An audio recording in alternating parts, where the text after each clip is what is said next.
Thank you, sir. We'll call the Board of Supervisors meeting to order. I'm going to ask Mr. Reginald Underwood if he would lead us in invocation, and after that I'd ask that you remain standing for the Pledge of Allegiance. If you would please stand. And bow our heads, please. Most gracious and Heavenly Father, once again we come before you, asking for your blessing over this board meeting this evening. Heavenly Father, I'm asking you to give us wisdom, give us understanding, give us knowledge as we conduct the business of the county. Heavenly Father, continue to bless our men and women, all those service persons who are fighting for freedom in this country. We give all blessings, all thanks to you. Amen. Amen. Amen. Let us pledge allegiance to the flag, please. I pledge allegiance to the flag of the United States of America and to the republic for which it stands, one nation, under God, indivisible, with liberty and justice for all.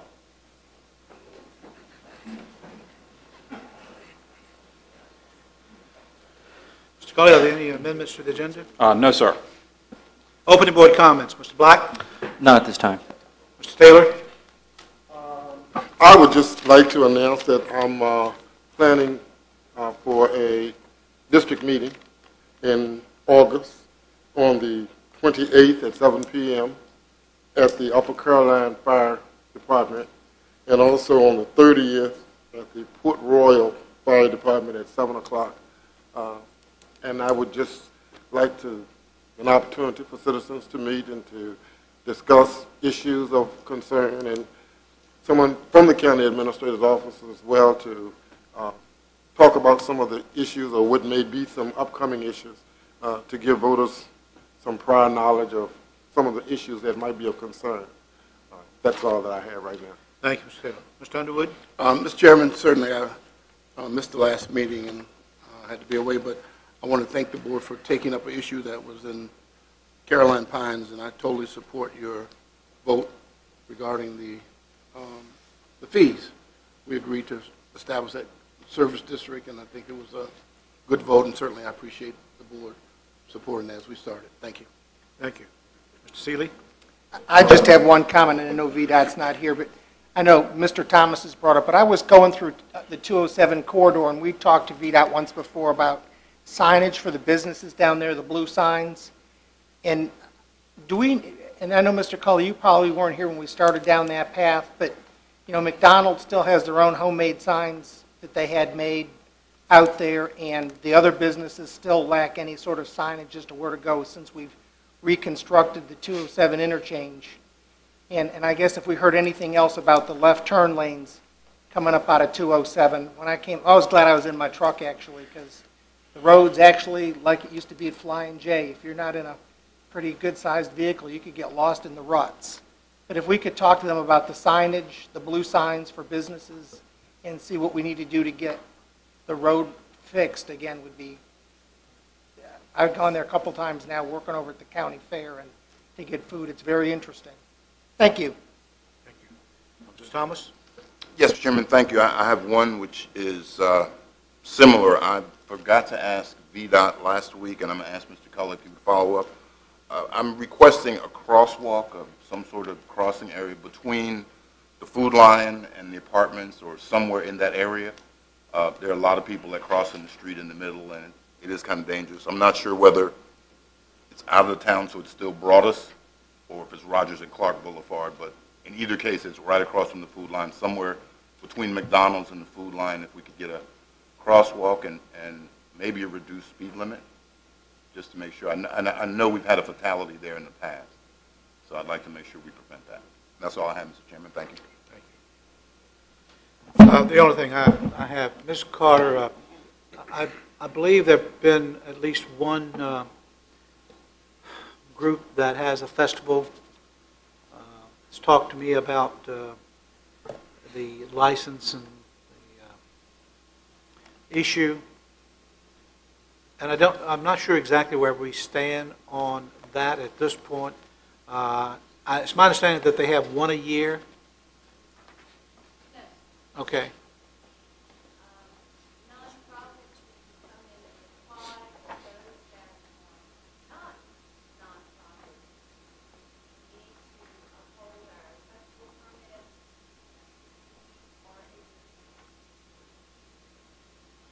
Okay. Yeah, if you would just come up to the front, Ms. Carter, and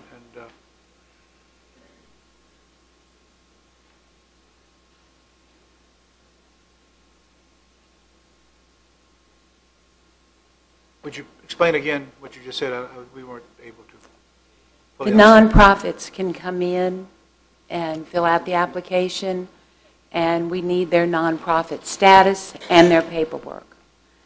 Those that are not-for-profit have to pay like everyone else and have to follow any permits that would be necessary from the planning department also. And we've had this conversation before. yes, sir, we've had this conversation before. And our county attorneys have advised us at this time to leave our ordinance as it is.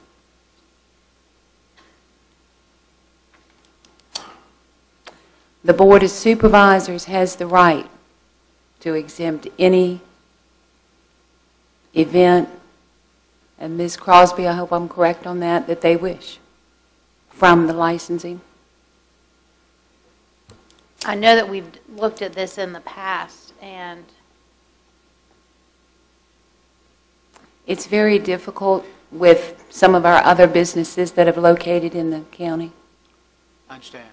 All I'm asking, to be quite honest and upfront, is the fact that we've talked about this several times.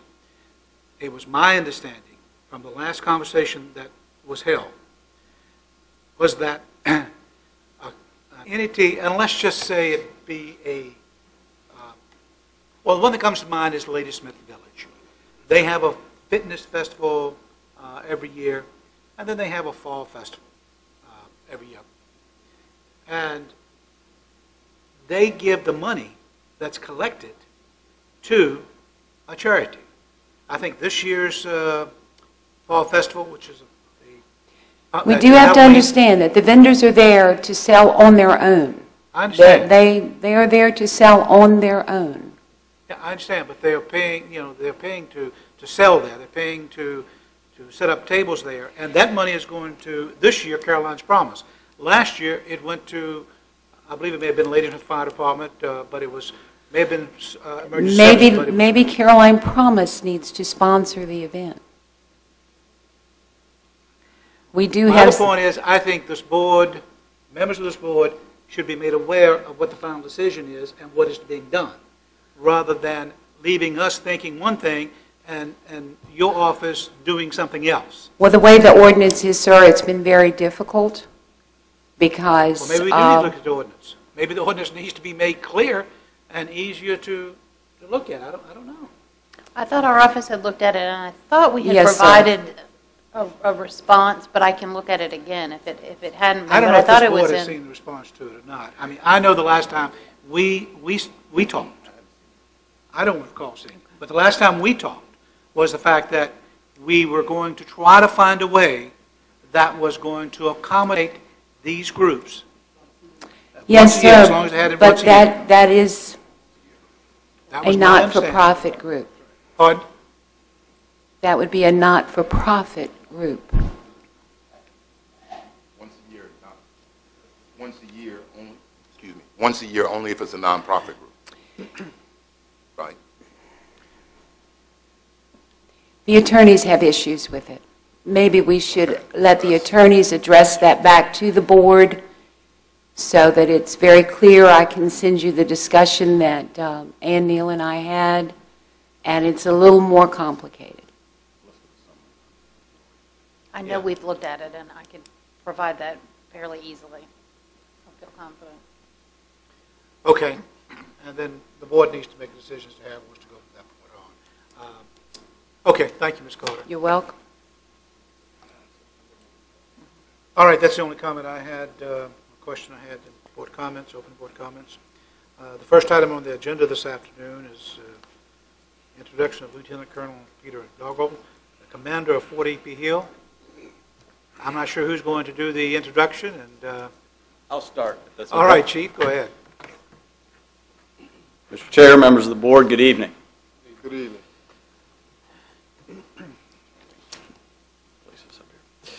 Fort A.P. Hill and its command, as well as the fire department under the direction of Fire Chief Daniel Glenbach, over the last several years has fostered an outstanding relationship with not only the fire rescue in Caroline County, the career staff and the volunteers, but the county itself, and that's what I'm here to talk about. The cooperative relationship is based fundamentally around a mutual aid agreement, and that mutual aid agreement is here before me. That is the formalized, symbolic gesture between Caroline County and Fort A.P. Hill for the exchange of services on the fire and EMS front. You normally will never see this mutual aid agreement, but what you do see is Fort A.P. Hill units coming off base, lights flashing, sirens going, to respond to incidents and emergencies within the county, as well as county units going on base to assist Fort A.P. Hill and its resources during times of need. The mutual aid agreement spells out that discipline, how that mutual cross effect will work out. And that has been in place for several years now and done well for the citizens of the county. The changing of the command at Fort A.P. Hill and the presence of a new garrison commander, we reviewed the mutual aid agreement that has been in place and updated it as needed every couple of years. Today, Lieutenant Colonel Dargle, Chief Glenbach, County Administrator Culley, and myself re-signed that mutual aid agreement to continue that commitment of mutual exchange and cooperative services across our lines. That signing, though, really signifies the new commander's commitment to support Caroline County and its citizens, as well as allowing Caroline County to support Fort A.P. Hill in its mission, its training, its personnel. And with that, I'd like to introduce Chief Daniel Glenbach. Appreciate it. As Jason said, I've been the fire chief at Fort A.P. Hill for quite some time.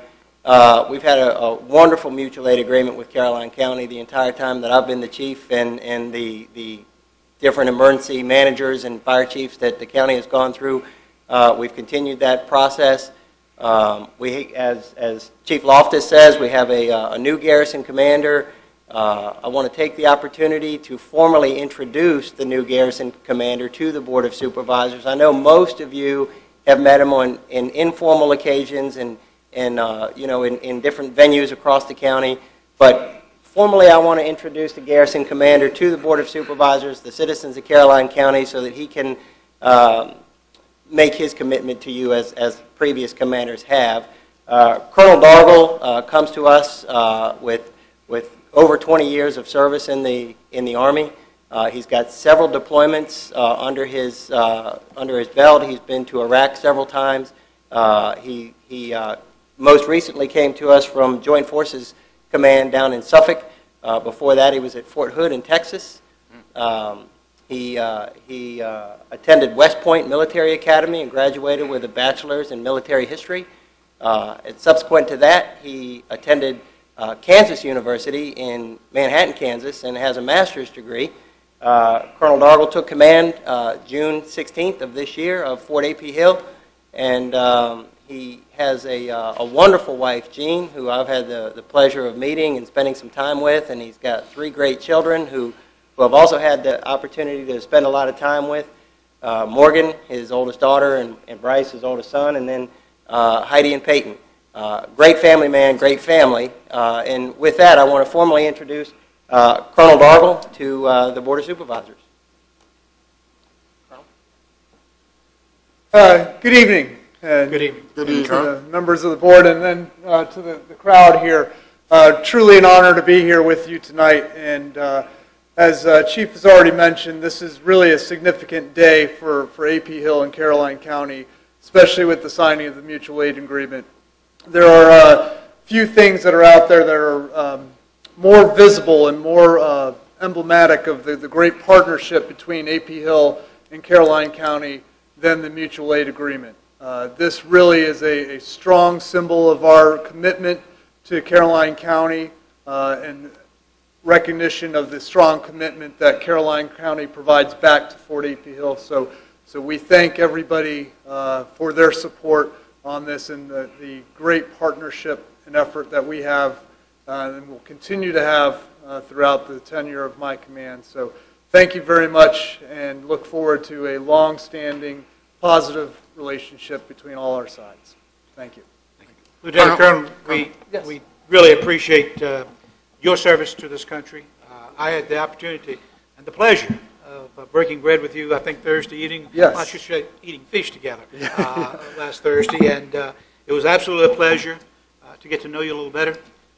As I was leaving and was talking to some people, your name came up, and we remarked, he's got to be older than what he looks, because all the things that he's done in his lifetime, it takes more than, the number of years that you would appear to look like to have accomplished those. And so we're glad to have you in Caroline County. We're glad to have you at Fort A.P. Hill.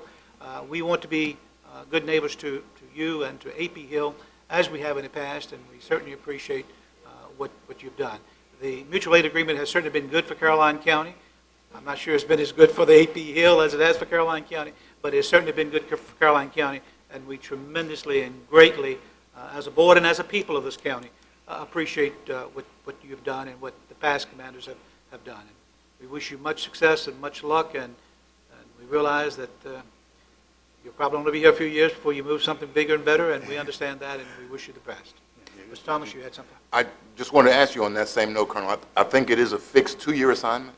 It is currently a fixed 2-year assignment as the Army tries to reopen the aperture for commands, but there is a potential for a 3rd year as long as you meet some pretty high requirements for a waiver that we may seek. And currently, within the last week, in fact, they opened up, we are one of the very few installations that is actually a lieutenant colonel or 05 command. Most of the installations, the vast majority, 90% or more, are full colonel, 06 level commands.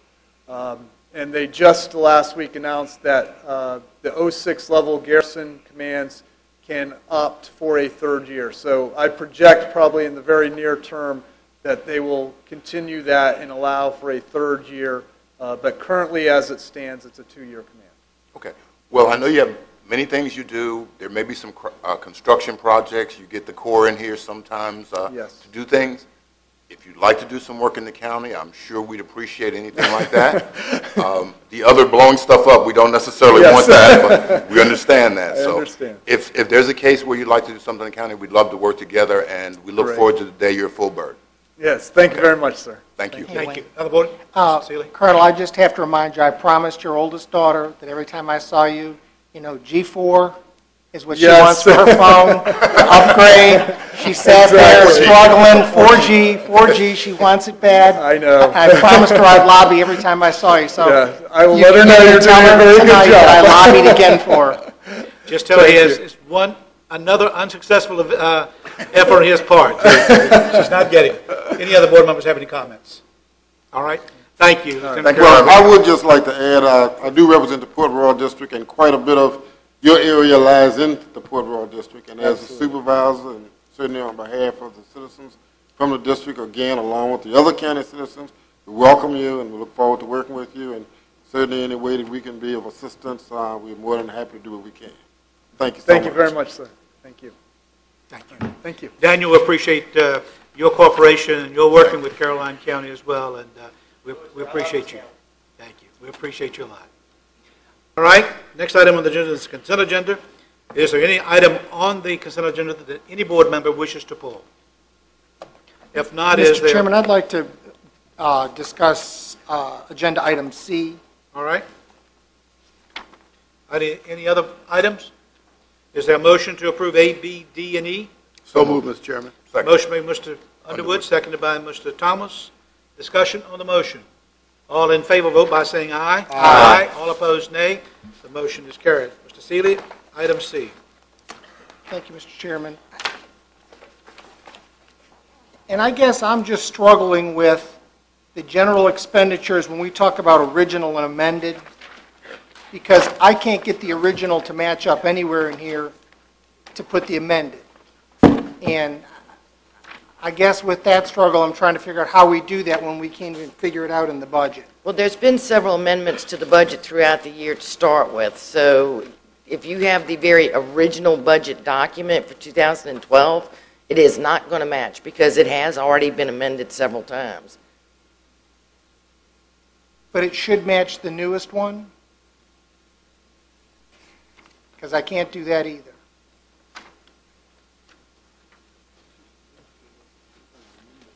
It matches the budget as it's on the record now, yes. This is the second amendment. We did an amendment at our meeting in July, our first meeting in July to Right. correct some things, and this is the second amendment. This is the third. Third? And Third or this fourth? came- Well- And this came in the board packet, so should this match this?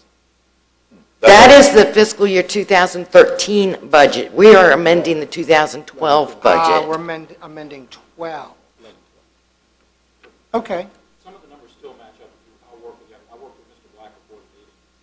Found some of them to match. Okay. So we're actually going backwards Yes, sir. in August? Closing out last year. Okay. This is to amend the budget so that none of the funds show over expenditures. Several of the funds, we typically do not budget each year because there's no way of knowing what it's going to be. We typically do an amendment at the end of the year to apply a budget. Anytime fire and rescue, sheriff receives grants throughout the year, typically we don't budget their smaller grants. At the end of the year, I have to amend the revenues and the expenditures. And that's basically what it is so that for your final audit report, which is on an accrual basis, and you're all used to cash, that, sorry, I don't have a choice, that I'm hoping this year there'll be no fund that'll be written up in the audit showing that it was overexpended. Okay. Answer your question, Mr. Seeley? Yes, sir. All right, is there a motion to approve item C? So moved. Second. Motion made by Mr. Seeley, seconded by Mr. Black, that we approve item C on the consent agenda. Discussion on the motion. All in favor, vote by saying aye. Aye. All opposed, nay. And the motion is carried.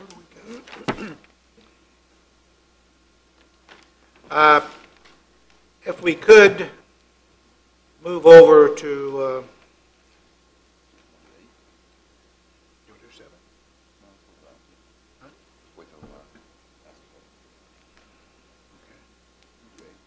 All right, number 8.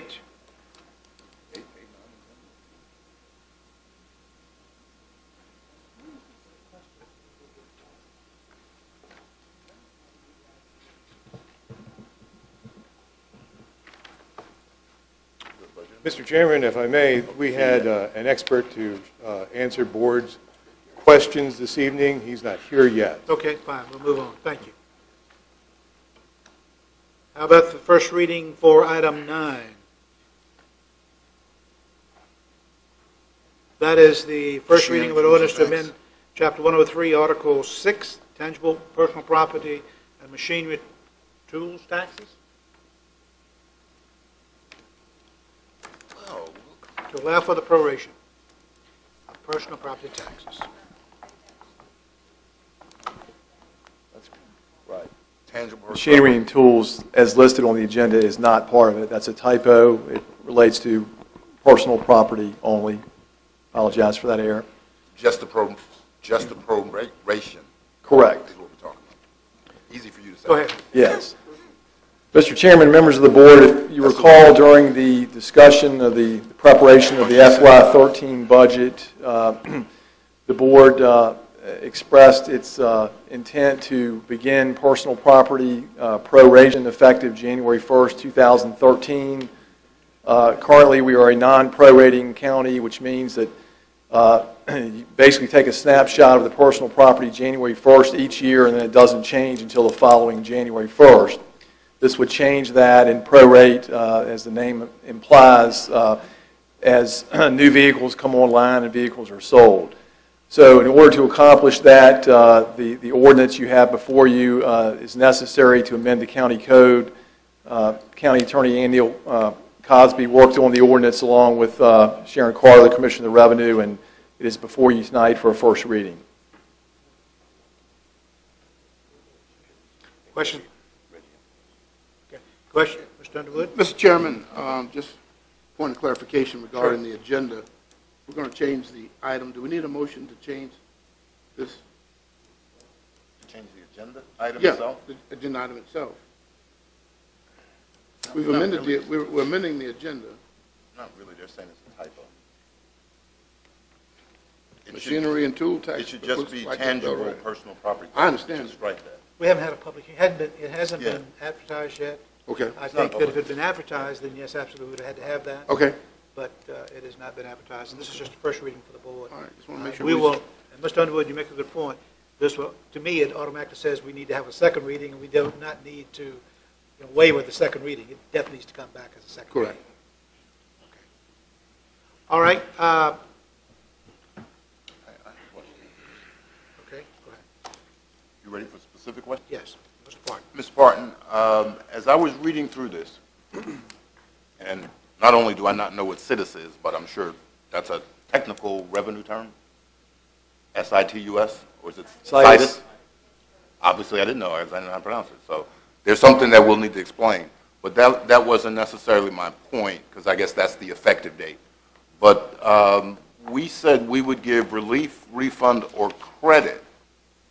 But there was something in here, only if it's from a prorated locality? Is that the case?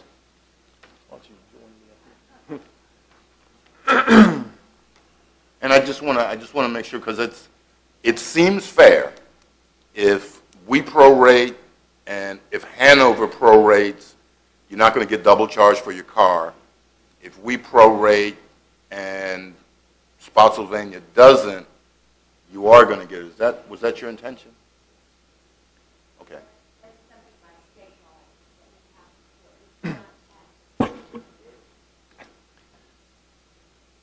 We need the hand mic. We cannot tax in two localities. Right. And there is nothing we can do about that. That is state law. No, I just want to make sure that's clear. But now, if I Right. come from a non-prorating, Hanover doesn't prorate. I paid for my car for the entire 12 Yes, sir. years. We have to take that into consideration. The law allows, if that vehicle is assessed higher in Caroline, we must give the credit for the assessment made in Hanover, but we could possibly have a charge left. Okay. But there is, because of the state, there's nothing the county's doing different. Because of state law, there's no way we're going to really double charge anybody. That's No, the big sir, question. we're not allowed to. Perfect. Thank you very much, Ms. Carter. Question? That was mine. Mr. Seeley?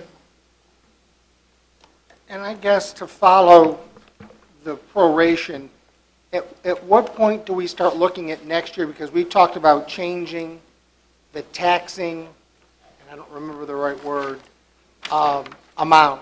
It was either retail, wholesale. That is clearly a decision of the Commissioner of Revenue, and I've talked with Mr. Culley, and we feel the place to go at this time, we've talked extensively about it, is to go to the trade value for next year, clean trade. In the scale of 1 to 3, 1 being the highest and 3 being lowest, which one is that? 2. It's not the lowest. Lowest is loan value. Yes, sir. Loan But right now, we're charging the highest. Clean Three. retail, yes, sir. That was established when they established personal property in Caroline County. Right. That has never, ever changed. No, I understand. And that's your call as to where it is. Yes, sir. Okay. Other questions, Mr. Seeley? I guess in cooperation with this ordinance, can we then start down the path so that in January we're ready with the new method for taxing, Proration or the new value? the new value? We have to. Our ordinances all go by January 1, and what is applied has to be applied on that date. That is our tax date. Do we have to make any motion or decision in that process? No, sir. Okay. It's strictly Okay. it's strictly her decision. All right, Mr. My question, and I do understand that it's the commissioner's judgment as to how we assess the vehicles. I guess my question is, how do other localities do it? Are we in line with other localities, or does it It's vary? all over the place. It's all over the place. I see the most generally used is trade. Okay. Because one of the things that was just a major issue this year was that citizens felt that they purchased a vehicle and had been driving that vehicle for X number of years, and all of a sudden it's worth more than it was when they purchased it. And that's kind of difficult for us to Yes, justify. sir. We have to use a pricing guide. We do not have a choice. The county cannot decide to use something else. We have to use a pricing guide, and whatever is set as the guide to be used, you can't change in midstream. You've got, your tax date is January 1. And I do understand that, but I guess my concern is I'd like to be able to say to a citizen, if you were living in King George, or if you were living in Spotsylvania, or whatever, you would be looking at the same basic situation. Spotsylvania uses trade. Hanover uses trade. We have a few that use loan. Okay. All right. The other thing is, and I just want to, this is just clarification. If you are living, if you have a vehicle registered in Caroline County and you move after January 1, but you move to a locality that does not prorate, then you have to pay for that vehicle for the entire year. In Caroline, yes, sir. Okay. If you move to a locality where there is prorating, We rebate and they bill. okay. Yes, sir. It's going to be quite a change for the citizens to get used to, but I think they will be in favor of knowing exactly what they're paying on. Exactly. Okay, that's all I have. Senator Wood, you have a question? No, sir. Ms. Carter, just for one last case, and I got a few calls when the tax bills went out, like most of us did. Is there an appeals process? Yes, sir. Okay, and that appeals process is? Well, they must come in and find the assessment that they were given not in accordance with what was used as of January 1. Okay. And that they would come directly to your office? Yes, sir. Speak with someone in your office? Yes, sir. And if they're still not satisfied, that's basically the end of the line? That's the end of the line. Okay. A little more specific. My bill is for a 2007 that I have, and the trade value is X amount. But my car's got 200,000 miles on it. Do you know it's got 200,000 miles on it? No, sir. No, sir. Once proration is final, I will be allowing the high mileage deduction. Automatically, or that's when I come into your office and say, my car's got 200,000 miles, it's not No, worth sir. it? It will be on the forms when they receive them if you choose to pass proration. Okay. That was always kind of the trade-off in the county, Yeah. that if we go to proration, we will take on the high mileage. Okay. Okay? You might as well probably stay there because I think you're on I'm the next staying. agenda item. Okay. Mr. Black, you have questions?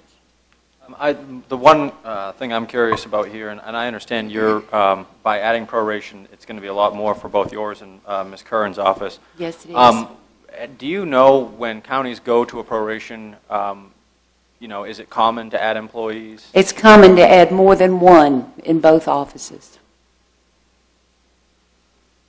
Okay, thank you. Other questions?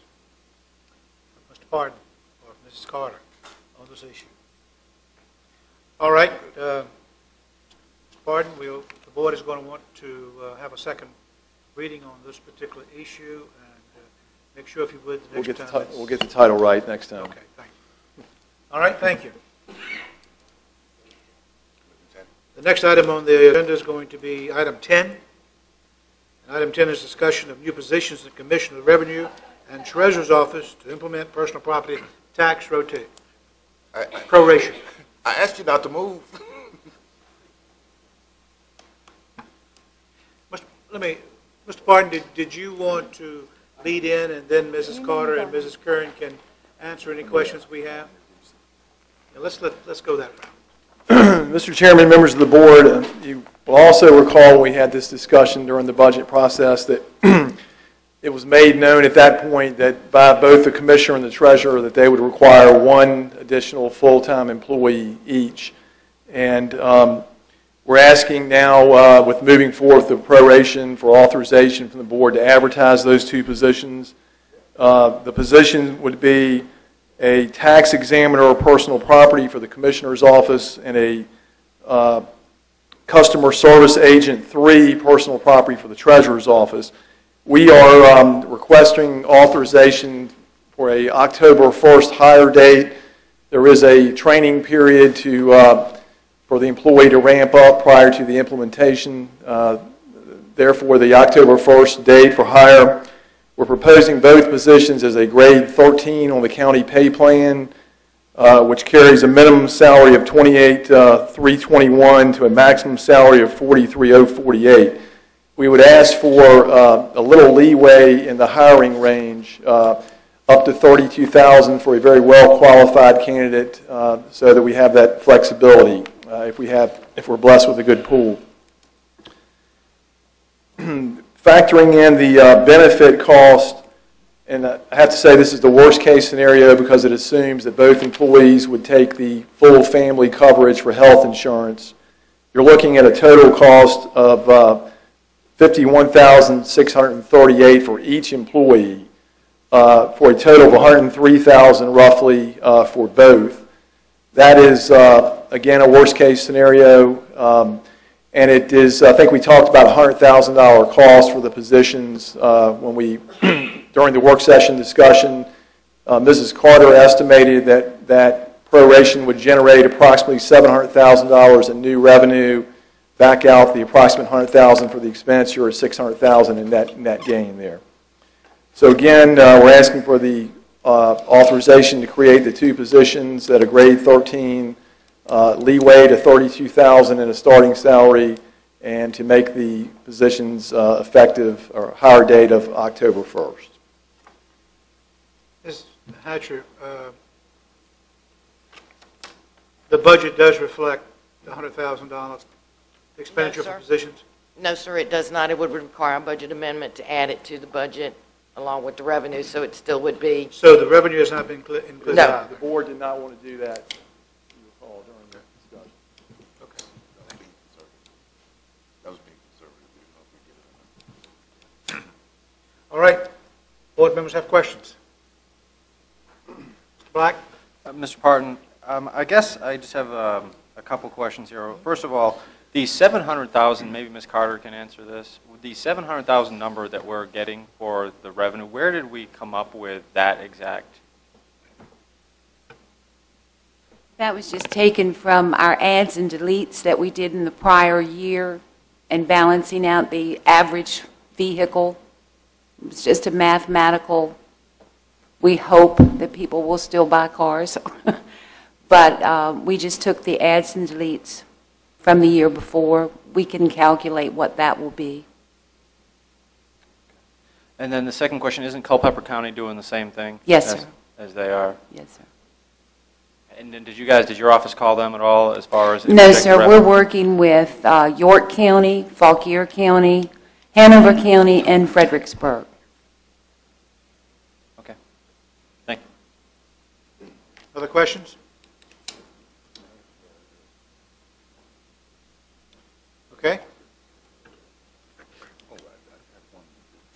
You have one? Mrs. Parton, maybe you can tell me, we had a request from Mrs. Carter at the end of last fiscal year, and I think the majority of the board wanted her to wait until next year. Was that position filled? Which? DMV, not doubted. It's been filled. It has been filled. It has been filled? Yes. Right.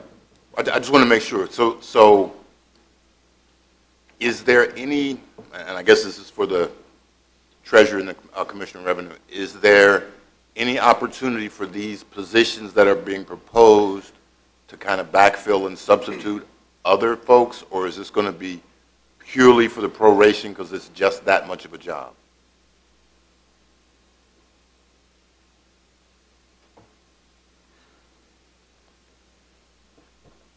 Anita, didn't we have about 9,000 vehicles? That's what we were looking at. This is someone that will be working mostly with proration. Okay. Is going to be very little time outside of the proration with 9,000